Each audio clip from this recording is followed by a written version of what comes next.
We have got a Fox News alert for you. Overnight, around midnight, a package blew up inside a Federal Express facility in Schertz, Texas, about an hour outside of Austin, where police are now hunting for a serial bomber. Here to weigh in is former FBI counterterror agent, man responsible for catching the Unabomber, Terry Turchi. Terry, good morning to you. Good morning, Steve. So what do you make of this? It looks as if there could be a connection because it's another bomb. Apparently it had some nails, metal shrapnel in it, blew up on a conveyor belt. Well, we'll certainly know soon enough. Sometime later today, I imagine the people who are working this will have a really good tentative idea from explosives experts whether or not these devices are connected. And of course, as the hours and days go by, we'll know with some certainty. As they do this crime scene and they look at the shrapnel and they look at the wiring and they look at whatever is left of that package and that bomb that was at FedEx, they're going to be able to tell if these devices are connected. Sure. And that's a big deal because you don't just walk in usually and drop a package at FedEx. And even if you drop it off at a drop box somewhere, many of those have cameras and other things that might help them identify or at least go towards identifying who is doing this. Okay. Terry, in the last 30 seconds, the Associated Press is reporting that the FBI says it is likely linked to what happened in Austin. But what you were just describing about the fact that now there is somebody who actually had to transport it to some sort of a FedEx drop box or a FedEx location, this could be a big break. It really could. And a lot of times people are looking at these and they look very random, and they are random.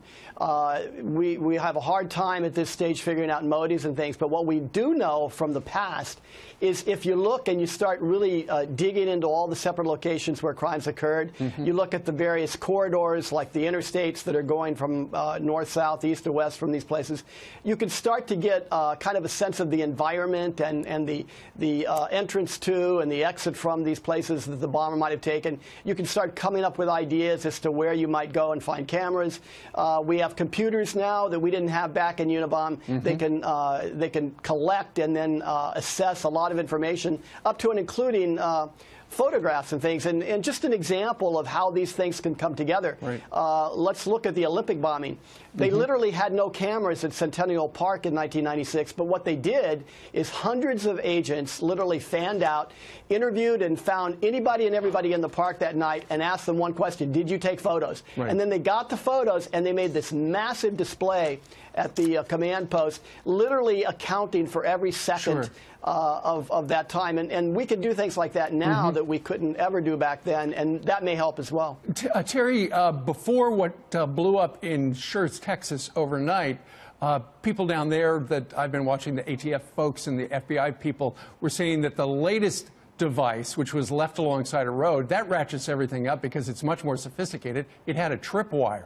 And now this new device apparently was so durable it could last the ride in the truck to the FedEx facility, and it was able to survive a whole bunch of people touching it until for some reason it went off on the conveyor belt. Well, that sounds like, for example, Theodore Kaczynski, who hopped on Greyhound buses and traveled for 1,000 miles holding in his hands his package bomb that he was going to mail from another address. People who do this really learn and know what they're doing, and they're devious enough to want to go ahead and implement these plans. And they're not like the rest of us, that's for sure. But this whole series of things, though, if you think about it, going back to where it all began on March 2nd, this person planned this ahead of time. He didn't go back and probably build another bomb to go out a few days later. He was ready to go and to do a lot of damage and to escalate this on his own as things progressed. You know, the other thing, Terry, is we only know of the one bomb that exploded. He could have mailed more. I'm sure the police are looking through everything at that facility down in Schertz, Texas. Terry Turchi is going to stay with us throughout the program today to monitor the events down with the Austin bomber. Sir, thank you very much.